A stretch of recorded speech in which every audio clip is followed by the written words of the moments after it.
Aujourd'hui, j'ai du boulot parce que je dois vider entièrement cet aquarium de 450 litres, refaire le décor, attraper les poissons et je vous montre tout ça tout de suite.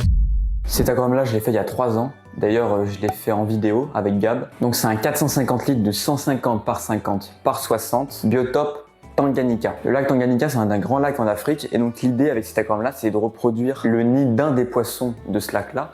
Donc le Lamprologus calypterus. Ok, donc ce poisson, il est super intéressant. C'est un poisson dit conchilicole. Ça veut dire qu'il peut se cacher et se reproduire dans des coquilles gastéropodes. Sauf que ce poisson, il a l'un des plus grands dimorphismes sexuels au monde. La femelle fait 4 cm et le mâle peut faire 12 à 15 cm. Donc la femelle, elle peut entrer dans les coquilles. Le mâle, lui, est suffisamment gros pour protéger son nid. Le mâle va faire un nid en récupérant des coquilles sur un rayon de 10 mètres, les regrouper. Et plus son tas de coquilles sera grand, plus il attirera de femelles. C'est un poisson polygame. Dans cet aquarium-là, j'ai un couple de Lamprologus calypterus que j'ai maintenant depuis 3 ans. Sauf que j'ai eu des problèmes pendant mes études, vu que je revenais qu'un week-end sur 2.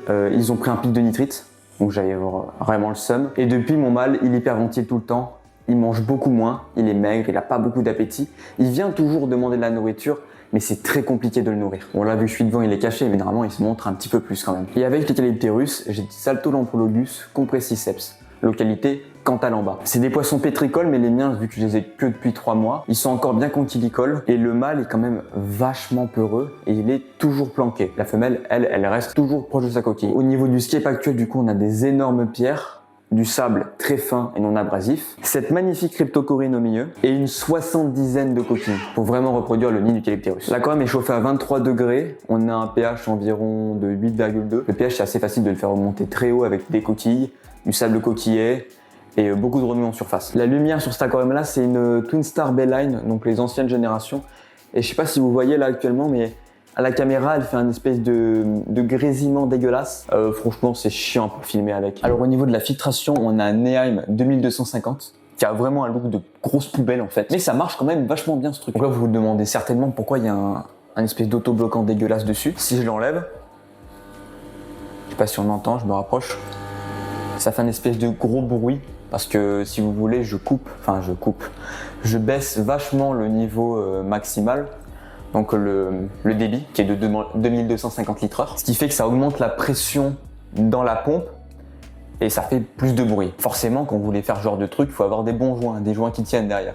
C'est le problème, parce que là on est sur un filtre assez ancien. Heureusement celui-là on me l'a donné avec la cuve de 450 litres. Donc ouais, je suis content de l'avoir. Mais sinon j'aurais pas acheté ça, j'aurais acheté un Aquali Hypermax. Ça fait 2500 litres/heure je crois.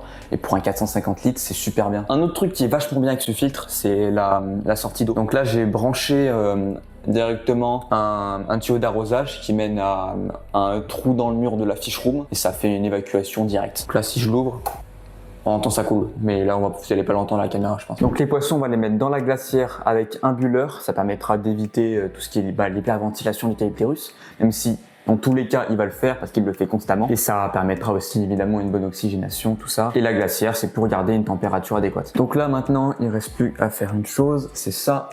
Hop, et voilà, ça coule.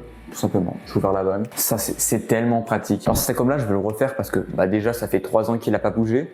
Après, j'ai les calypterus et les Salto-Lamprologus qui se reproduisent beaucoup trop proches, donc ça fait des petits problèmes. Il faudra un aquarium plus adapté, avec des coquilles réparties de façon plus homogène sur l'aquarium. Et surtout, je veux refaire le décor parce que je vais ajouter une 3e espèce, les Telmatochromis vittatus, une espèce qu'on voit très souvent dans les nids de calypterus.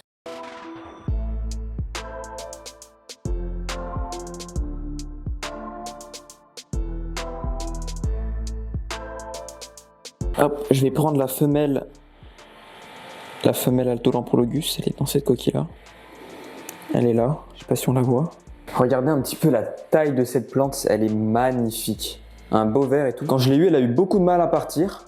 Puis quand elle est partie, elle a commencé à kiffer sa vie dans cet aquarium-là. Donc franchement, pas mal. J'adore cette plante. Et je vais la mettre dans la glacière. Là, ça va être beaucoup plus technique. Il va falloir que j'attrape les 2 mâles et la femelle. La femelle, elle a des périodes où elle rentre dans la coquille et où elle est pas dans la coquille. Mais là, elle est pas du tout dans la coquille. Donc ça va être galère.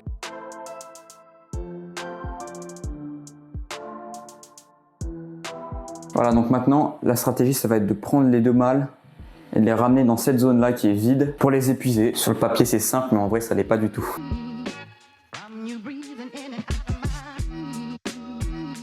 Là, enfin. Alors faut savoir que ce mâle Calypterus, avant il était seul avec sa femelle dans le 200 litres. Et quand j'ai eu le pic de nitrate, j'ai commencé à faire plein de trucs pour essayer de le sauver. Forcément, je voulais pas qu'il reste comme ça. Alors j'ai d'abord commencé par augmenter la taille des granulés parce qu'il refusait de s'alimenter. Il a commencé à plus s'alimenter déjà, c'était plutôt bénéfique. J'ai rajouté un bulleur, ça a un tout petit peu aidé. Et après je me suis dit tant pis, je prends la population de 450 litres avec les Xenotilapia et le mâle Calurus et je la mets dans le 200 litres et je prends le Calypterus, je le mets dans 450 litres. Et vu qu'en fait j'alimentais énormément mon Calypterus parce qu'il me demandait tout le temps de la nourriture, sauf que il mangeait pas derrière, ça me faisait énormément de déchets au fond de l'aquarium. Donc j'ai décidé de rajouter une autre espèce, les Atolamprologus compressiceps, et ça me permettait d'avoir moins de déchets. Donc là je fais beaucoup de changements d'eau, j'ai un bulleur, j'ai énormément de remous en surface. J'essaye vraiment de lui offrir une bonne retraite parce que ce poisson-là, c'est évident qu'il va pas faire 3 temps de plus.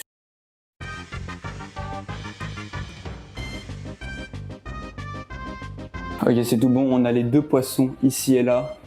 Je vais pouvoir les attraper, ça va être beaucoup plus simple. Bon, ça va pas être non plus simple, mais ça va être plus simple.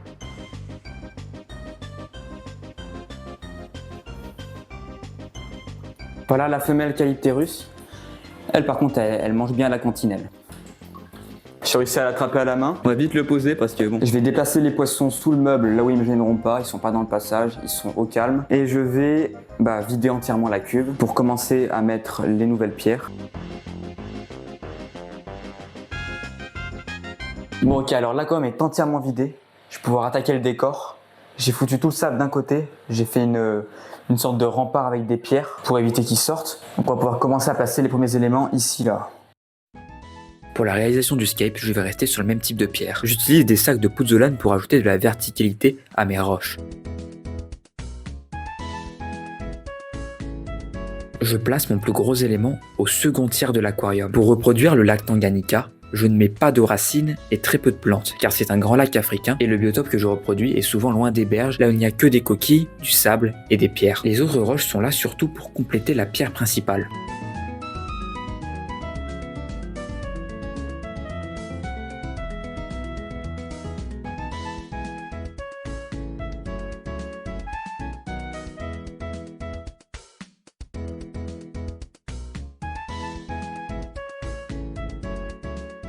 Bon alors là j'ai coupé la filtration, on va pouvoir mettre les coquilles.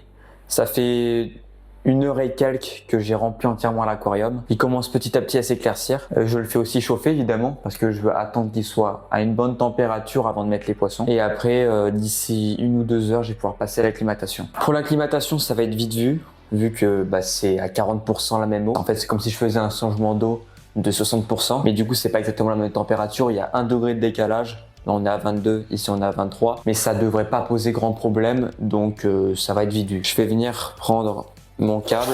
La cryptogorine, j'aurais bien aimé la planter ici, parce que déjà j'ai le courant. En fait en la plantant ici, je peux vraiment séparer la zone conchilicole et la zone pétricole, donc je pense que ça sera sympa. Et puis en fait, ça casse un peu les territoires, c'est pas mal, donc je vais la planter juste là. Ouais, c'est sympa comme ça, il me reste plus qu'à éteindre la lumière et mettre les poissons. Ça c'est la femelle Altolamprologus, ça c'est pratique quand même, de pouvoir prendre les poissons comme ça.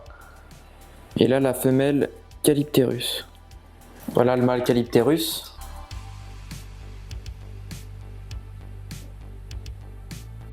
Et voilà le mâle Altolamprologus. Il est 22h, j'ai commencé à 16h, il a quand même 22 s'éteindre. Franchement très content du scape, de ce que j'ai pu voir, parce qu'il est encore un tout petit peu trouble. Enfin un tout petit peu, non il est encore bien trouble. Et on va se retrouver demain du coup pour la suite, voir le résultat. On est 4 jours plus tard, les poissons se sont bien acclimatés. On a le mâle Calypterus qui est un peu en train de stresser, donc il va se cacher tout de suite là. D'ailleurs la pierre ici là, il faut que je la bouge, il faut que je cache un petit peu le trou. Je veux qu'on voit un petit peu trop et que les poissons ça pourrait les stresser. Alors ce qui est intéressant c'est qu'on a vraiment les Calypterus de ce côté là, avec la femelle juste ici et le mâle là. Et on a les Altolamprologus tout là-bas. Donc déjà j'ai réussi ce que je voulais faire, de vraiment séparer les Calypterus et les Altolamprologus, qu'ils aient chacun leur zone. Les Telmatochromis c'est une espèce assez calme, normalement, il n'y aura pas de problème, ils pourront se répartir partout dans l'aquarium sans trop se faire taper et tout, enfin ça devrait aller au niveau du caractère. Les Cichlidae africains, évidemment, c'est des poissons très caractériels. Faut prendre ça en compte. Il faut que chaque poisson ait leur territoire. Donc c'est quelque chose de assez difficile à faire quand on réalise le scape d'un aquarium pour Cichlidae africains. C'est vrai qu'au niveau du scape, on n'a pas énormément de choses qui ont changé. C'est vrai qu'on a un scape plus haut qu'avant, mais on a le même type de pierre, on a le même nombre de coquilles, on a aussi une nouvelle zone conchilicole, donc là-bas derrière. La plante, elle est exactement au même endroit. Mais ce qui compte, c'est vraiment d'avoir plus de sable sans perdre pour autant de cachette en fait.